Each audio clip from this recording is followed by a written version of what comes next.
जगातील चौथी महासत्ता झालेली आहे. याचं मूर्तिमंत उदाहरण म्हणजे पूर्वीच्या काळी शेतकऱ्यांकडे पैसे नसायचे, त्यामुळे डेव्हलपमेंट झिरो असायची. परंतु आता बघा, हे शेतावरती जायला आता रस्ते उपलब्ध झालेले आहेत.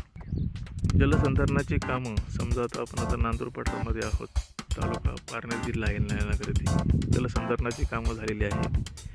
जलयुक्त शिवाराच्या माध्यमातून, पाणी फाउंडेशनच्या माध्यमातून जी कामं झाली, त्याच्यातून पाण्याची मुबलकता खूप वाढलेली आहे. मुबलक पाणी असं त्या ठिकाणी उपलब्ध झालेलं आहे. त्याच्यामुळं भरपूर अशा विहिरींचं या ठिकाणी निर्मिती झालेली आहे. आज 20 मार्च आहे आणि बघा हे छोटासा नाला आहे, याच्यात अजूनसुद्धा पाणी आहे. महत्त्वाची गोष्ट म्हणजे या नाल्यातून डायरेक्ट पाणीसुद्धा उपसलेलं आहे, तरीसुद्धा एवढं पाणी या ठिकाणी उपलब्ध आहे. आता आपण म्हणजे इकडे पानसरदऱ्यामध्ये आहोत आणि ह्या विहीर बघा, ही जी विहीर आहे सन्माननीय पंकज डायर यांची आई वाटते, अगदी 25 ते 30 फुटावरती म्हणजे पाण्याचं अतिशय चांगला पाझर आहे. म्हणजे एवढ्या वरती ही जी पाण्याची लेवल आहे, ही खऱ्या अर्थानं या गावची, नांदूर पठारची समृद्धी दाखवणारं या ठिकाणी हे एक उदाहरण आहे. जलसंधारणाची कामं जर चांगली झाली तर नक्कीच कसा फायदा होतो त्याचं हे दुसरं एक मूर्तिमंत उदाहरण आहे. आणि त्याच्यामुळे बघा, याच्या कशा शेती डेव्हलपमेंट भरपूर ठिकाणी, प्रत्येक शेतकऱ्याची डेव्हलपमेंट या ठिकाणी सुरू आहे.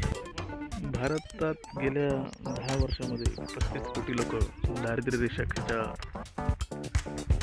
रेषेतून बाहेर काढण्यात आलेले आहेत. हे बऱ्याचदा खऱ्यावरती सत्य आहे, कारण आजकाल कोणी गरीबच राहिला नाही. शेतात काम करण्यासाठी मजूर मिळत नाही. अक्षरशः मजुरांच्या हातापाया पडावा. जर बेकारी असतं, दारिद्र्य असतं, त्याला सहज मजूर उपलब्ध झाले असते. आज महाराष्ट्रात असंख्य असे म्हणजे मजूर आहेत, ते UP बिहारवरून आलेले आहेत, म्हणून तरी काही कामं चाललेली आहेत. आता ह्या जलसंधारणाचे बघा, आपण मध्ये या ठिकाणी बघू शकतो. अतिशय सुंदर अशी पिकं या ठिकाणी अजून शेतामध्ये डेव्हलप आहे.